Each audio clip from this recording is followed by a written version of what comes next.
Today's lesson is going to cover periodic trends and specifically atomic radius, ionization energy, and electronegativity. Some background information you need from our previous lesson includes this idea of number of valence electrons. I don't know if you guys noticed this yesterday or not, but as we were going through and we were building Bohr models of the atoms, one of the things I told you to focus upon was the number of valence electrons that each element had. And if you did it, you probably recognized that everything here in this first group, the alkali metals, they all had one valence electron. Elements that you drew here in group 2, which are the alkaline earth metals, they tended to have two valence electrons. We skipped over here to group 13, and they all had three valence electrons. Oops, I'm having a little trouble here in my pen. Give me just 1 second. It's being kind of weird. Okay. So we'll say three valence electrons. Group 14, they all had four. Hopefully you guys see this pattern. These are going to have five. These have six. These have seven. And the ones over, so these are the halogens. And then group 18, they tended to have eight valence electrons. And so, yep, those are the ones in the outer ring. And so we kind of had that pattern. You might say, well, why do we skip this section in the middle? Okay. Well, the reason why we skip that section in the middle, those transition metals, is because they really don't follow that pattern. I'm going to tell you, most of them have two valence electrons. Some have one, some have some other number. But these other groups, these representative groups, I'll call them groups 1, 2, and then 13 through 18. If you want to know how many valence electrons they have, you just count across. These have one, these have two, these have 3, 4, 5, 6, 7, and 8. It's that simple. The other pattern I wanted you guys to notice is that every time we move down a period, they added an energy level or a shell. And if you were paying attention, the number of energy levels and the number of shells was equal to the period number. So all of these here, so the hydrogen and helium both have one energy level. Lithium, beryllium, and on through neon, they all have two. Sodium through argon happen to have three. Potassium through krypton have four. And so that's kind of what I wanted you to obtain from the previous lesson. Okay, and those facts are going to be helpful for us today. Okay, this first trend is called the atomic radius. And a radius, you guys have heard of radius before, right? You've heard of that in geometry. Radius is basically, if you look at a circle, right? You're going, so this thing is called the diameter. So the distance across, well, the radius is just this part, center to the edge. That's the radius. So the distance between the nucleus of an atom and its valence electrons is what we're focused upon here. So basically, it's telling us how big an atom is. Okay.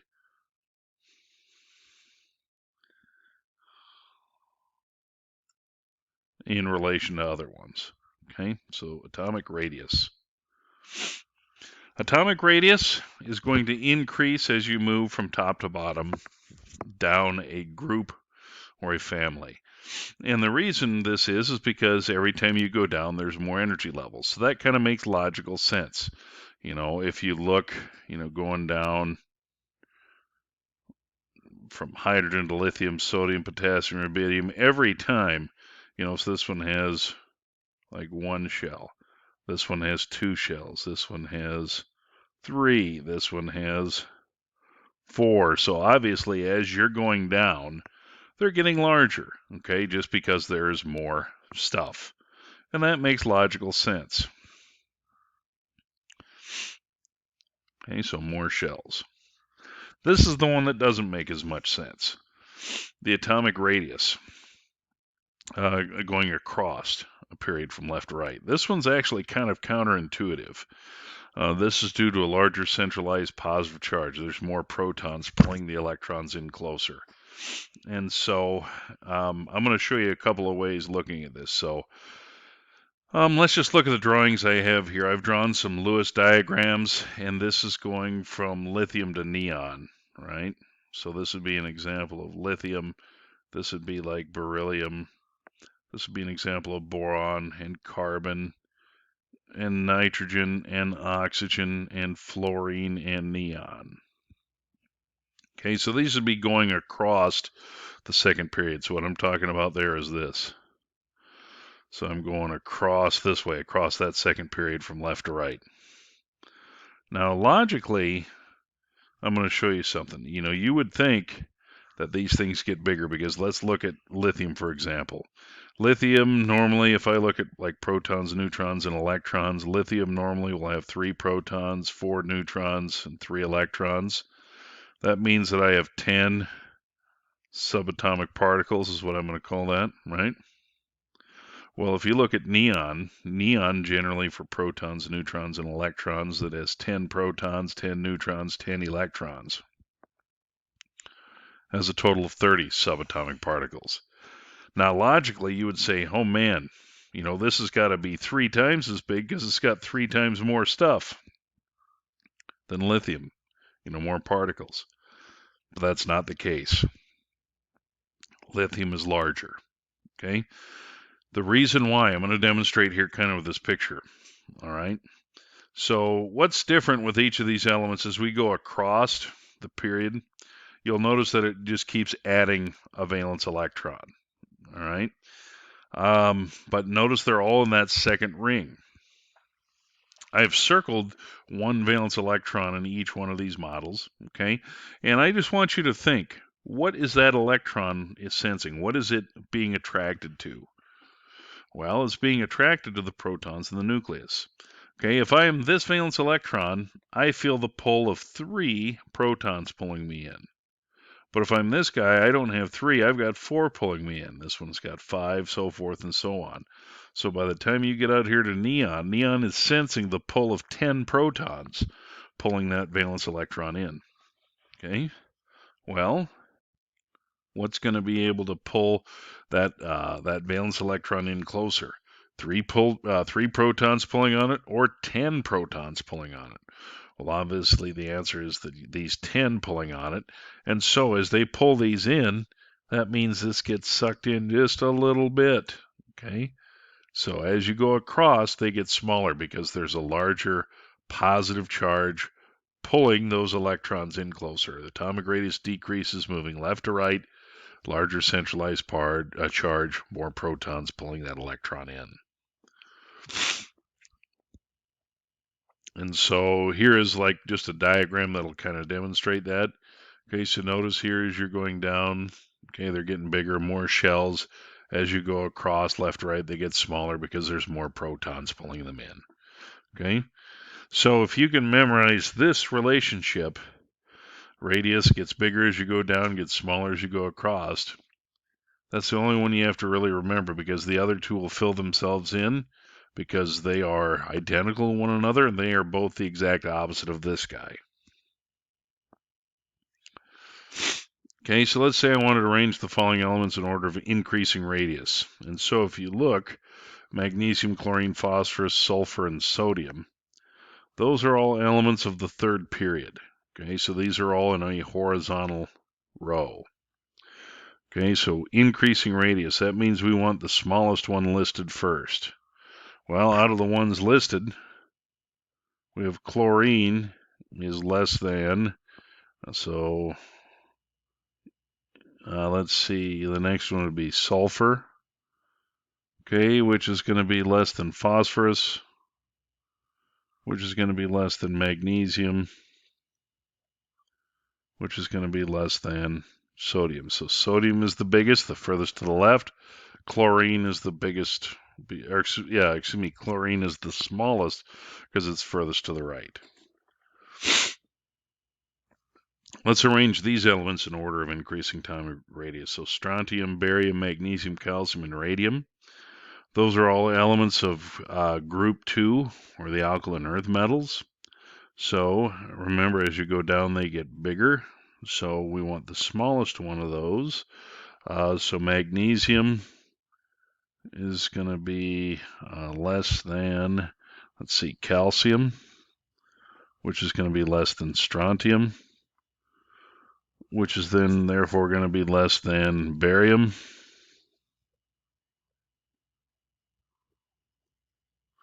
which is less than radium.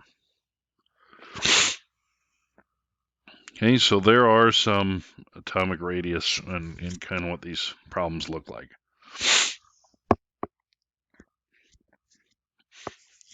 All right, first ionization energy. Okay, what ionization energy is, it's the energy required to remove a single electron from an atom. Okay, so how easy it is to strip an electron away.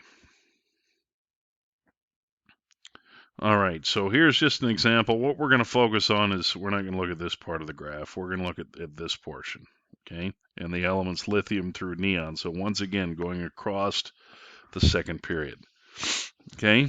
What I want you guys to notice, this is the first ionization energy. This is low and it goes to high. So here we're going across the period. So you'll notice in general, the trend is, as you go across a period, ionization energy is increasing. Now let's stop and think about that for a minute. Does that make sense? Well,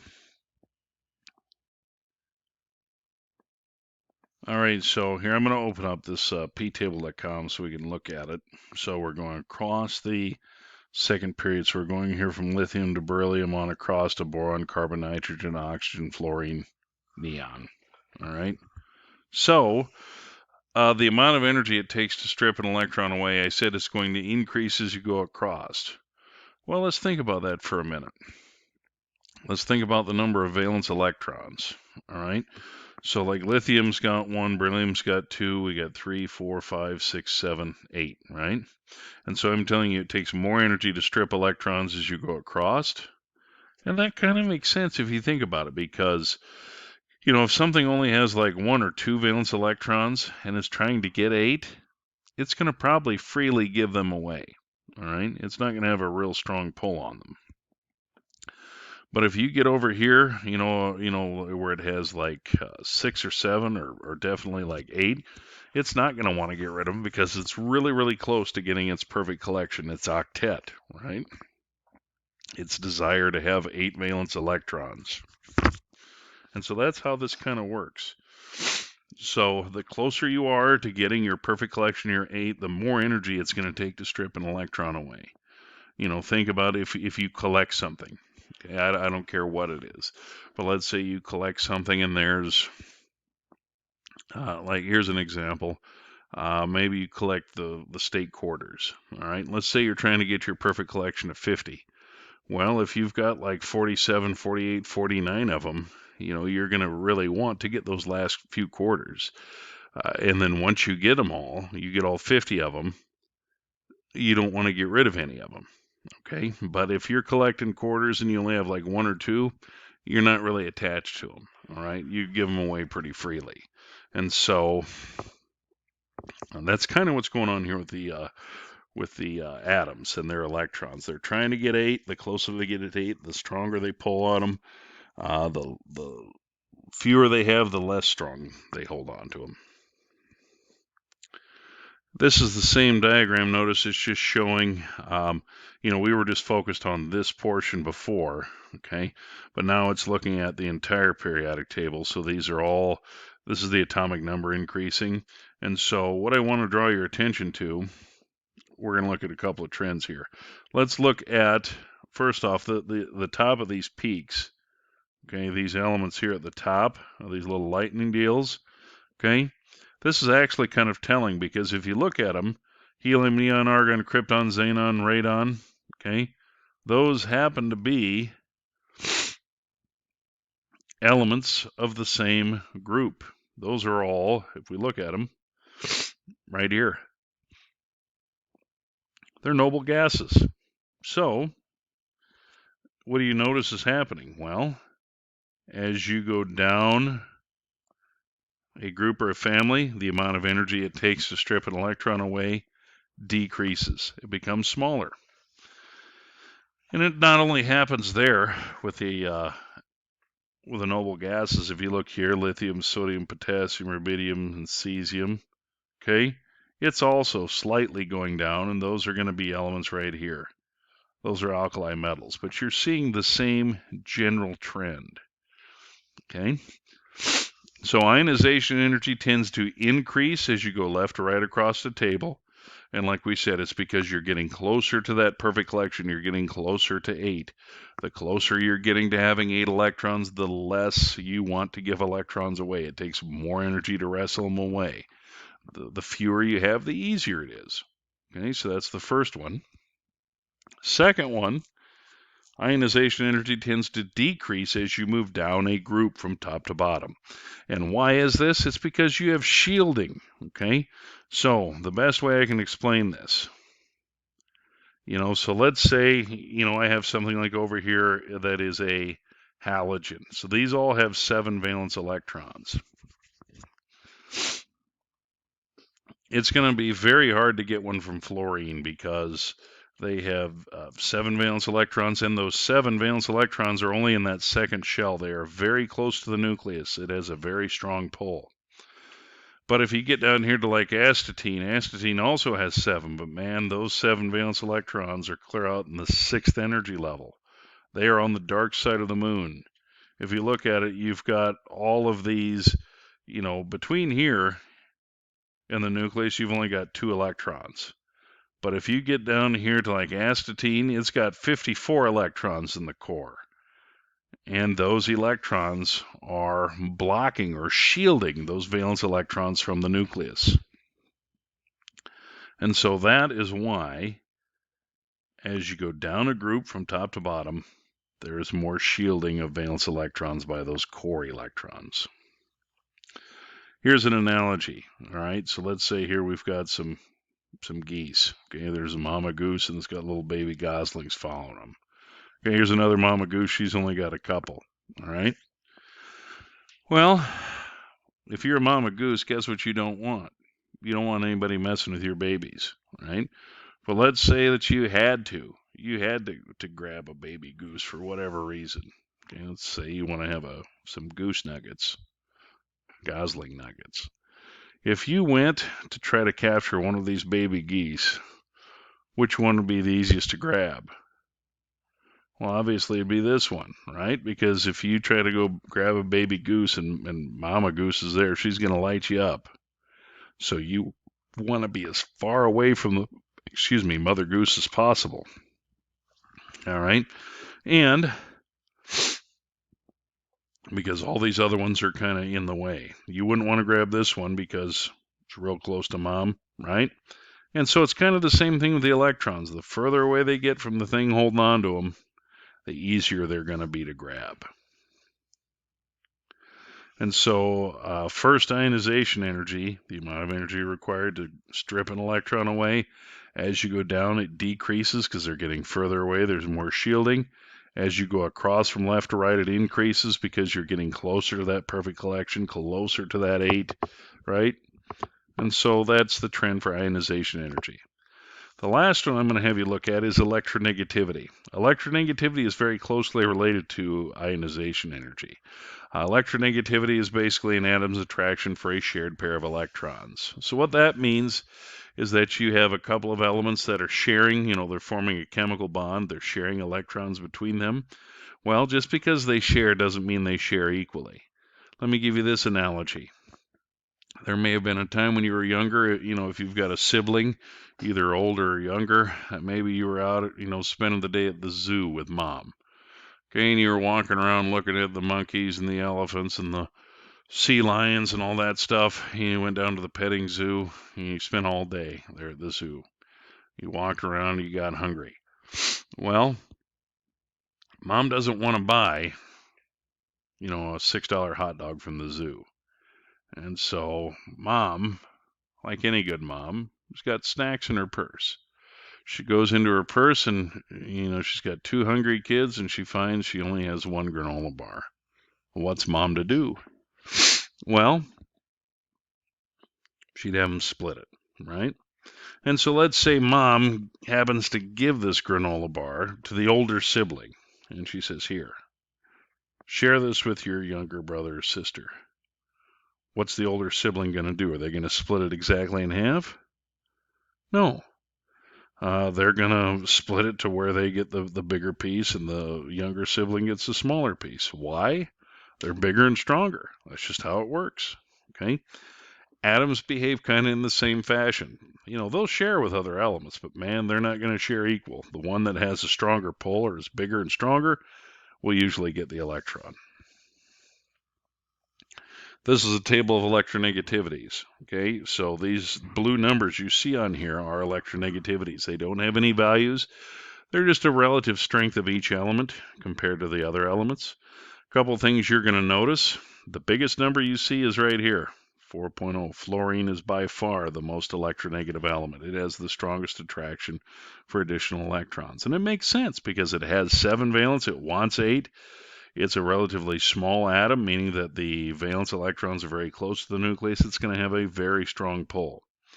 Okay, the smallest numbers you see are down here in the bottom left-hand corner. And if you think about it, it makes sense because like francium here, francium only has 1 valence electron. Holy cow, it's clear out in the 7th energy level. It is on the dark side of the moon. Francium does not have a very strong pull on that electron. It gives it away freely, so it's really not going to be able to track other electrons to it. Okay, and so that's kind of how this thing is set up. One thing you'll notice is that these elements over here, the noble gases, generally do not have electronegativities. Why don't they have electronegativities? They don't share electrons. Okay, and so that's why fluorine has the greatest of those values. These down here don't have them just because these are synthetic. These are man-made elements with very short half-lives. It means they decay very rapidly. So that's why I'm assuming they're not on here. But if you know this much, you know enough. Okay? So the most electronegative are up here in the upper right-hand corner. The least electronegative are down here in the lower left. So here are the trends. Electronegativity generally will increase as you move left to right across a period. Why? You have a larger centralized positive charge, or basically more protons, and it's getting closer to that perfect collection, that octet. So it's going to have those elements are going to have a very strong pull as you go across. Notice it decreases as you go from top to bottom down a group. And once again, it's our friend electron shielding. Those core electrons, as you get further away from the nucleus, there's less attraction.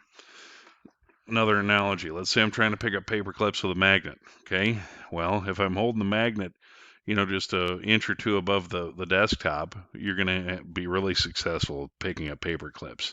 But if you're holding that magnet, like 3 feet above your desk, you're probably not going to be able to pick up paper clips with it. Okay, so it's kind of the same deal. So the further away, the less pull. Okay, the closer they are, the stronger the pull. And so here's that trend. Electronegativity decreases as you go down, increases as you go across. And so this is the general trend then. So